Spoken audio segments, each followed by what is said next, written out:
Ever wonder how two companies can own each other? That's the puzzling situation with Porsche and Volkswagen. It's a story of big dreams, amazing cars, and a complex web of ownership. But how did these two German giants end up in this interesting ownership situation? Volkswagen was founded on May 28, 1937 by the German Labor Front under the Nazi regime. The company's name translates to People's Car in German. It reflected Adolf Hitler's vision of creating an affordable vehicle for the average German citizen.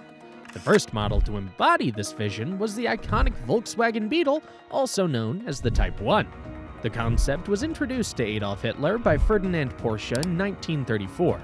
His design aimed to create a reliable and affordable car that could be mass-produced. The Beetle, with its distinctive round shape and air-cooled rear-engine design, quickly became a symbol of German engineering and innovation. During World War II, the production shifted to military vehicles, which contributed significantly to the German war effort. This period also saw the construction of the Volkswagen factory in Wolfsburg, which remains the company's headquarters today. An important figure in this scenario is Ferdinand Porsche. He was a talented automotive engineer and the founder of the Porsche car company.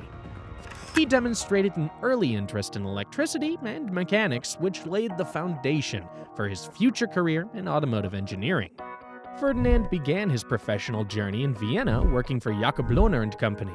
He developed the Lohner Porsche, an electric vehicle showcased at the 1900 Paris Exposition. In 1906, he joined Austro-Daimler, where he designed a series of high-performance vehicles, including the aerodynamically advanced Sascha race car. Ferdinand later moved to Daimler Motorengesellschaft in Stuttgart in 1923, where he oversaw the development of the iconic Mercedes-Benz S, SS, and SSK models. Porsche Company was founded by Ferdinand Porsche in 1931 in Stuttgart, Germany. The company initially provided vehicle development work and consulting, but did not build any cars under its name. In 1931, he established his own design office, which eventually led to the creation of the Volkswagen Beetle. During World War II, this company also contributed to the war effort by designing military vehicles. After the war, Ferdinand was imprisoned by French authorities for his involvement in the Nazi regime, but was released after 22 months. He returned to his engineering work, and his legacy continued through his son named Ferry Porsche. He played a crucial role in developing the Porsche 356, which is the first car to bear the Porsche name. The economic independence between Porsche and Volkswagen is a fascinating and complex narrative that involves a series of strategic financial acquisitions and debt restructuring. In 2005, Porsche made a significant strategic move by acquiring a substantial stake in Volkswagen. This was the beginning of an influential relationship between the two companies. On September 28, 2005, Porsche AG announced that it had acquired 10.26% of Volkswagen's common shares. This move was part of a broader strategy to eventually control approximately 20% of Volkswagen's voting capital. The initial purchase consisted of 32,868,462 Volkswagen shares. This acquisition aimed to secure a stronger influence, including gaining representation on the Volkswagen Supervisory Board. The company saw this investment as beneficial for several reasons. By leveraging Volkswagen's scale, it anticipated cost savings and efficiency improvements. Both companies already had established business relationships, such as the production of the Porsche Cayenne body shell and joint development projects like hybrid drive systems. In 2008, Porsche initiated an aggressive attempt to take over Volkswagen, which led to a dramatic and contentious series of events. Initially, Porsche increased its stake in Volkswagen to 42.6% and secured options for an additional 31.5%. This move was publicly disclosed in October 2008 and caused a significant surge in Volkswagen's stock price. The short sellers scrambled to cover their positions, resulting in what is known as a short squeeze. The short squeeze made Volkswagen briefly the world's most valuable company as its stock price soared.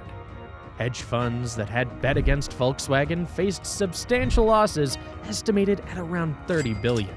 Porsche, on the other hand, saw on-paper profits of around $100 billion due to the increased value of their Volkswagen shares. In 2009, Porsche faced substantial financial difficulties with debts amounting to around $10 billion, primarily due to their aggressive attempts to take over Volkswagen.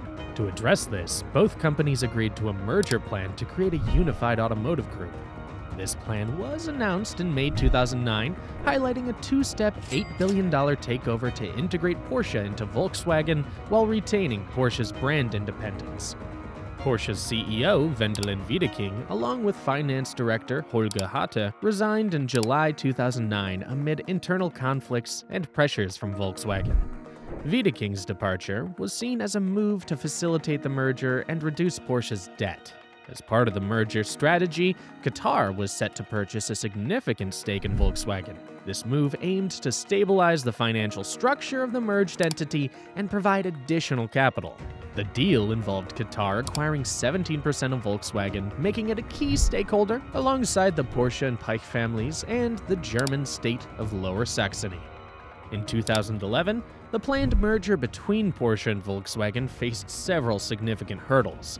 Despite both companies' commitment to integration, one of the primary issues was a $2 billion lawsuit filed by hedge funds against Porsche, which was dismissed early in the year, removing a major obstacle. The hedge funds had accused Porsche of market manipulation, but the court ruled that the U.S. securities law did not apply to the case since the alleged activities took place outside the United States. The merger agreement outlined that Volkswagen would initially acquire a 42% stake in Porsche AG by the end of 2009. The overall valuation of Porsche AG was set at $12.4 billion. The merger process included steps to integrate Porsche's operations with Volkswagen.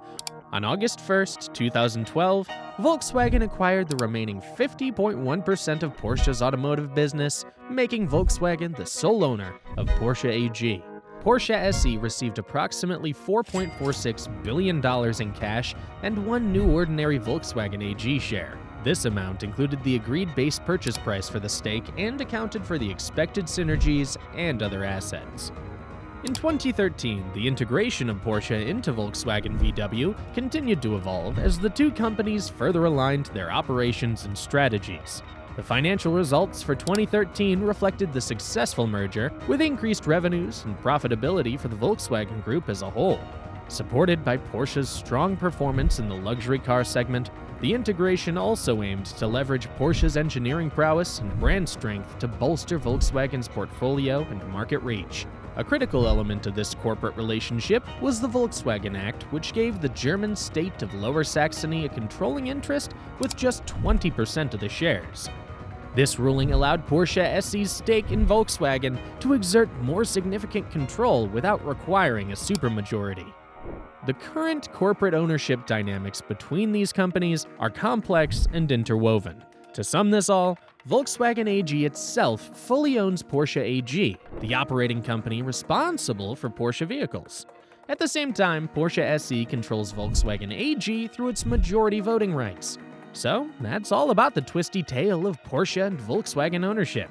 It's a reminder that the world of business can be full of surprising turns. What other surprising ownership stories do you know about in the business world? Share them in the comments below and subscribe for more content like this.